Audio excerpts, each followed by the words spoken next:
All right, y'all, it is the holiday season. And now I want you to think about your favorite game, usually like a live service or an MMO, something that gets like ongoing events and updates. Could be something like Overwatch as well. They get like skins and stuff, or like I guess Call of Duty.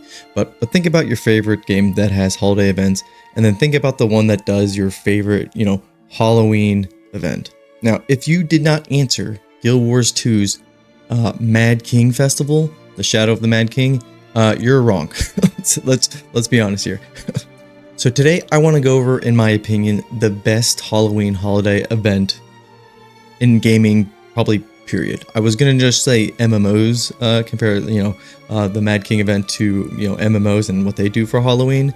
But the more I thought about it, I'm thinking this is probably the best Halloween event in gaming. I think just like the sheer amount of content you get for like a limited event is it's crazy.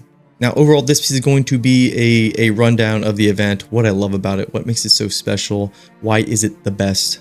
And it's also going to be a little bit of a fluffer because now I'm in my phase with videos where I'm talking about MMOs that I actively play, and Guild Wars 2 is one of them. So before we jump into the video, consider hitting that like and subscribe button. Use that comment section.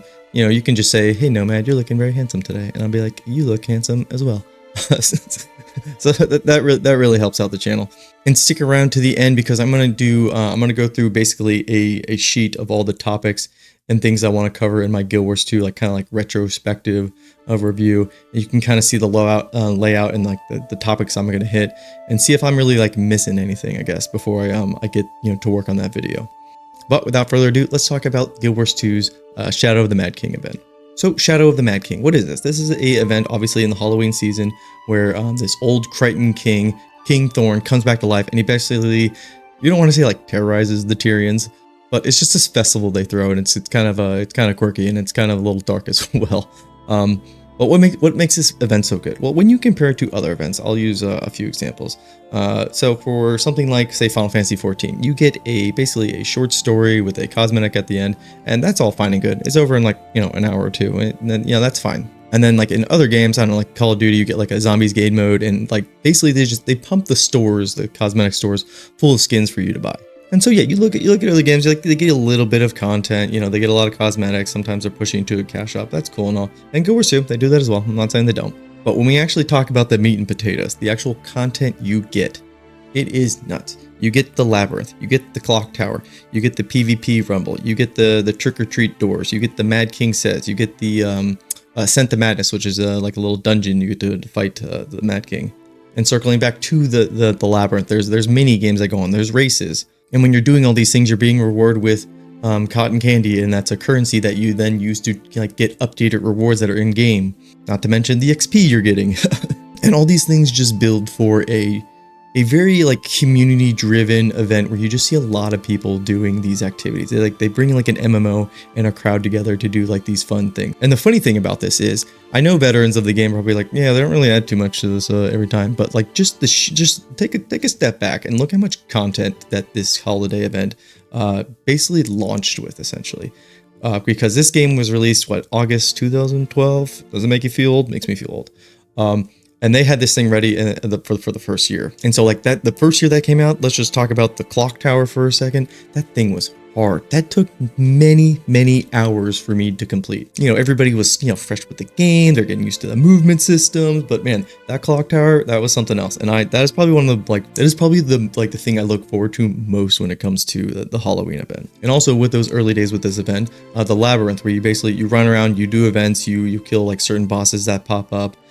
You got this whole like Zerg train going around. This was a great way to level up when we didn't have so many like XP boosters and tomes that just give you levels and just all that stuff. But back then, yeah, it used to be really fun for leveling up alts. Kind of wish we still had a little bit of that back, but it is what it is at this point, I suppose. And you have all these activities that they're all based on Mad King Thorn and like his life. And then we had Palau Joko get at it during the end of Path of Fire. Maybe it was a little bit after that, but he was at it. We had a whole storyline with the Mad King's son that was the Bloody Prince, and so that was really cool. I don't know if you can still go back and do those, but those were all like excellent things. Again, this is a limited event that's going to be there for a short time, and the amount of effort that ArenaNet puts into this event is like, it's crazy to think about. And then like, what's the barrier to entry with all this? Well, nothing. I think you just have to be level 35 and you can jump in and enjoy all these things. Yeah, it's a lot of grinding, but guess what?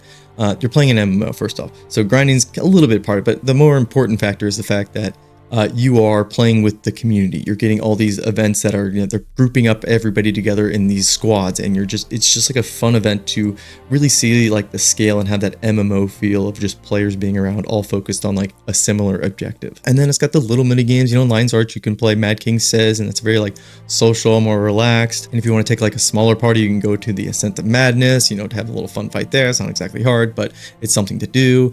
If you want to do some solo stuff, obviously there's the Clock Tower, and then you can do like the Trick or Treat doors, which are out in Gindaren Fields. And so like when you take a step back, just again, the sheer amount of content and the fun things to do during the Halloween event for Guild Wars 2 is just, I feel like a lot of people take it for granted, especially when you like look across the pond or you play other games and you kind of see what they do for Halloween, and maybe they do like one like kind of like game mode or something like that. But Guild Wars 2 does like multiple game modes, and obviously they deck out Lion's Arch, and obviously that's not like a huge deal because a lot of games like deck out places to have that feel. But but I like the aesthetic of what they do for their event. You basically have these like lunatic cultists running around, so like it's like, why are we letting these guys kind of like run around free and take over everything? But it's just like quirky. But let me know what your guys' favorite Halloween event is in like any game. Is it Guild Wars 2? Is there a game that I'm missing that I'm not mentioning? And obviously, if you don't like Guild Wars 2's gameplay, you're not gonna you're not gonna like the event in general. So like, let me know like what MMO events or even just like live service events for Halloween that you guys like kind of jive with. And then real quick, just scrolling through what I'm going to be covering when I do my Guild Wars 2 video, I'm going to go over the player character. So that's like, it's the first thing you get into when you pick up the game. You go through the customization, you pick out your profession, and then I kind of want to talk about the story. I'm a huge immersion RP story guy. I am a firm believer that excellent games, or at least my favorite games, they have that marriage between story, lore, world building, all that stuff, the dialogue, the writing, and that's married with good gameplay. So that's what I really put a heavy emphasis on the story. I know people say gameplay is king, and it's kind of true, but I need both for me. I've got high standards, but talk about the story, and then I want to talk about the graphics. How does it look? What's the art style like? Is it going to age well? And then move into the gameplay, the systems, stuff like achievements, questing, stuff like that. And then talk about the monetization. This is something I probably should have harped on a little bit more with ESO, but is what it is. Maybe I'll come back around to it. And then ultimately at the end, be like, should you play this game? Is it worth your time, etc.? And do stuff like that. Look out for that video. I think I'm gonna try to get it out in a week or so, but we'll see. And so thanks for sticking around this long, and I'll catch you guys in the next one. Peace and take care.